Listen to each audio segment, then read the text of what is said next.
Portada la podríamos haber usado como usamos otras referencias hace una semana, hace un mes, hace quizá 5 meses también, porque hubo muchos episodios que fueron marcando esta tensión.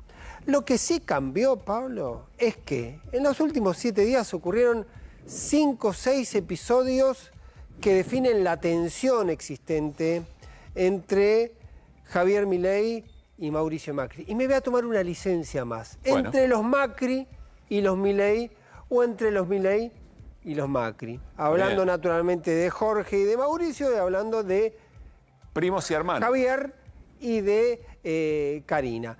Ocurrieron muchas cosas, pero sobre todo ocurrió un clima y una definición que se notó en los últimos 72 horas. La idea de que se está en un punto de no retorno. Milei diciendo, a través de algunos de sus voceros, la batalla final contra los Macri en la ciudad. Macri diciendo, esto no va a ningún lado, se termina acá, tenemos que armar... Desde ambas familias. Desde ambos, los Montesco y los Capuleto, los dos diciendo, muchachos... Esto ya está. Esta relación, esta especie de simbiosis que tuvimos, irregular, a veces bien, a veces mal, a veces discutíamos con algo, pero después estaba el pacto de la milanesa en Olivos. Bueno, lo que ahora se expresa es muy difícil encontrar una voz en ambos campamentos que te diga, no, esto se va a terminar solucionando. Quizá el único actor que queda ahí es Guillermo Francos, que suele bajar los decibeles, es casi su tarea como ministro del Interior, jefe de gabinete, el hombre más político, y aparece una figura más, que después me va a gustar charlarlo con Hernán y con Cero, porque tiene que ver con este momento del mercado financiero. Me dicen en el mundo Macri que la persona que está interviniendo para bajar la tensión es el ministro de Economía, Toto Caputo. Bueno. ¿Y con qué lo linkeo, con qué lo vinculo? Con estas declaraciones que también, muy hipotéticamente, pero en un tono de amenaza claro, emerge del mundo Macri diciendo, ¿qué pasaría si nosotros no le damos más los votos y se queda en absoluta debilidad? ¿Qué hubiese pasado si no le hubiésemos aprobado las leyes? ¿Dónde estaría el riesgo país?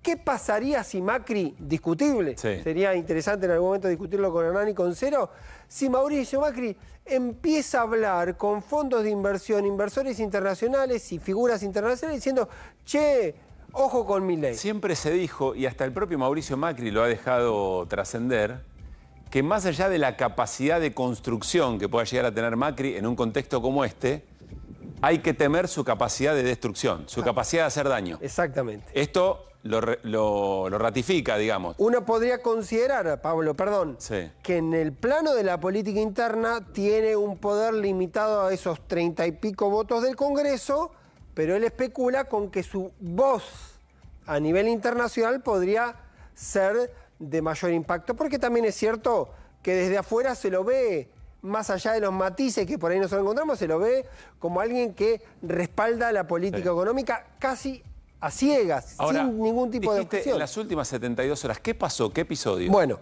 ahí vamos a empezar a repasar algunos datos. La última semana hubo un dato que hay que irse al jueves pasado, que fue los legisladores de Karina Milei no aprobaron el proyecto de presupuesto de Jorge Macri en la ciudad de Buenos Aires. Hicieron objeciones, se tensó, pudo obtener el número, rajuneando para lograr el número suficiente. Tuvo que recurrir a Marra. Tuvo que ir a otro sector de la Libertad Avanza, que ya está distanciado. Pero en los últimos días ocurrieron varias cosas, no solo la advertencia de Mauricio Macri, también se aceleró este desembarco que hubo hoy de Karina Milei en la ciudad de Buenos Aires, que después quiero hacer un link aparte, cortito, pero relevante, porque también le marca la cancha a los Macri, pero quizá le marca la cancha a otros actores del sistema libertario, como habitualmente venimos vamos al acto de Karina Milei en y también algo que tiene que ver con esto. Hoy se conoció finalmente, ayer en realidad, la salida de Diego Kraves. Diego Kraves era el número 2 de seguridad. Venía charlando con Santiago Caputo para convertirse en funcionario del gobierno nacional. Tuvo una charla con Jorge Macri. Legislador del kirchnerismo en un momento. Fue legislador del kirchnerismo, alguien en su momento muy vinculado a Alberto Fernández en la primera etapa de Néstor Kirchner. Hoy alguien me decía, es muy injusto respecto a la trayectoria de Diego Kraves decir que se fue cambiando de bando. Porque la pregunta es si tiene bando, si alguna vez tuvo alguna pertenencia para ser. Bueno, ha tenido en su momento sus pertenencias ahí. En el último tiempo, durante los últimos años, formó parte del ecosistema del PRO. Ahora uno podría, si quisiera ponerle música a este tema, le pondría golpeando las puertas del cielo. Muy bien. Estarías con eso porque fue a negociar con Santiago Caputo, que le pone en un lugar hipersensible, que es el número 2 de la CIDE. ¿Cuántos números 2 de la CIDE te acordás vos? Yo me acuerdo especialmente uno, es el que se conoce como Señor 8. En su momento fue Paco Larcher, un hombre que tuvo un dominio de la CIDE durante todo el tiempo. Cambiaron los números 1, pero siempre quedaba Paco Larcher. Los 5. Es decir, el Señor 8 suele ser el hombre más importante de la CIDE porque el otro de alguna manera es el visible. Por lo tanto, habrá que ver. Esto no quiere decir que sea exactamente así. Pero ¿qué lectura se hace de la salida de la Ciudad de Buenos Aires o del PRO y la llegada a La Libertad Avanza? Porque tiene la demostración de la tensión que por lo menos no se puede jugar en dos canchas al mismo tiempo. Quizá en otro momento, si la relación estaba bien, podría haber tenido una salida civilizada del gobierno de Jorge Macri, ir a otro rol en el gobierno nacional. Pero fue todo turbio, todo ruidoso, todo tenso. Me pongo un poco conspirativo y digo, la salida de Kravitz y el apañamiento muy rápido en un esquema con protagonismo también es una señal de a los que se quieran ir del PRO no se preocupen, acá los vamos a tratar bien. Tienen un lugar para acá, ya pasó con Patricia Bullrich. Por eso digo, golpeando la puerta del cielo y alguien abriendo la puerta selectivamente. Acá hay un método que tiene que ver con eso, la cooptación de los jugadores del otro lado. Puede pasar con Diego Santilli en cualquier momento. Hasta este mal momento que le está tocando a Cristian Ritondo en este tiempo, Cristian Ritondo tenía una atención preferencial por parte del gobierno que siempre pensaba, Macri, quédate con el sello y con el apellido, los dirigentes que vengan para acá y los votos en el Congreso para acá. ¿Qué otra decisión en las últimas horas? Y eso deriva en una cuestión que se aceleró. Kravitz se iba a ir del gobierno en enero.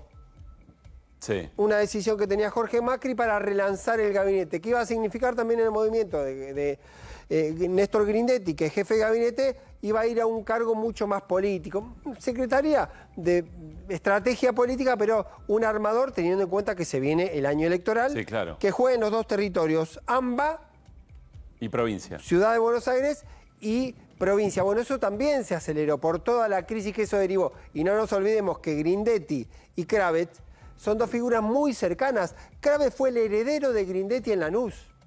Claro. Ahora, el armador que eligen los Macris tiene una relación personal y política muy estrecha con el que se ha convertido en las últimas horas en la lógica de Macri.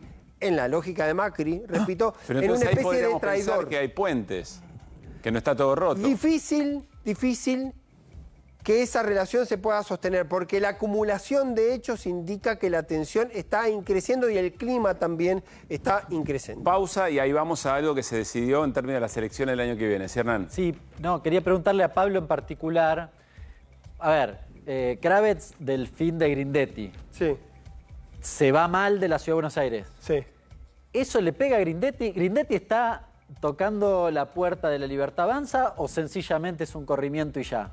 No, la información que yo tengo era que estaba al tanto que Kravitz iba a ir, se sorprendió de que la salida ha sido traumática en este momento, porque estaba previsto que fuese un cambio de relanzamiento del gobierno de Jorge Macri, que hubiese tenido una lógica. Relanzamos el gobierno, hay movimientos y Kravitz termina premiado en el gobierno nacional. En un ámbito de empatía, de buen vínculo, hay hasta una sospecha, porque Kravitz dice, che, me operaron hace una semana, presenté la renuncia, me dijeron quédate y ahora me operaron que me sacaban. ¿Qué pasó ahí? Unos dicen, lo opera Waldo Wolf, con quien Kravitz tiene muy mala relación, que es el secretario de Seguridad, y otros dicen, ojo que puede haber sido una autooperación para irse muy rápidamente y para hacer esta onda mileísta de ser siempre muy entramos en terreno de hipótesis, pero todo es verosímil. Todo es verosímil en este marco. ¿Qué quiero decir? Son relaciones de mucha simbiosis que aparecen rotas y tensionadas por la macro, donde los Macri y los Milei, para volver al eje principal, están en extrema tensión. Vamos a acelerar porque todavía nos falta hablar del acto de Karina Milei, del que Karina Milei no quería que se hablara mucho porque prohibió el ingreso a la prensa. Sí. ¿Qué decisiones concretas respecto a las elecciones del año que viene? Hoy hubo una reunión de Jorge Macri con su equipo político. Antes de fin de año va a convocar a las elecciones para el año que viene. El clima que está cruzando la idea de Jorge Macri, que en este caso hay que considerar que también es una mesa política donde está jugando Mauricio Macri, porque lo que pasa en la ciudad impacta en lo que pasa en la provincia. La idea es desdoblar elecciones, que las elecciones para cargos porteños sea antes que la elección nacional. Pero para que eso ocurra, se tienen que eliminar las PASO, porque si no, sería mucho costo desdoblar y que haya 4 elecciones en la provincia, en la ciudad de Buenos Aires. Quien desdobla lo que quiere hacer es romper la atracción con lo nacional. Quien desdobla quiere romper la atracción y decir, Jorge Macri, a mí me importa la legislatura. Sí. Quiero ver los votos de la legislatura y poner a jugar. Por eso, y hoy poníamos la foto ahí, es importante la figura de Adorni. Hoy Adorni fue invitado, es alguien que no es del carinismo puro, pero que está cerca de Carina, digamos. Si uno tuviese que hacer... Corre por mi casa. Hace todo lo posible Adorni por ser del carinismo puro. Si uno tuviese que poner...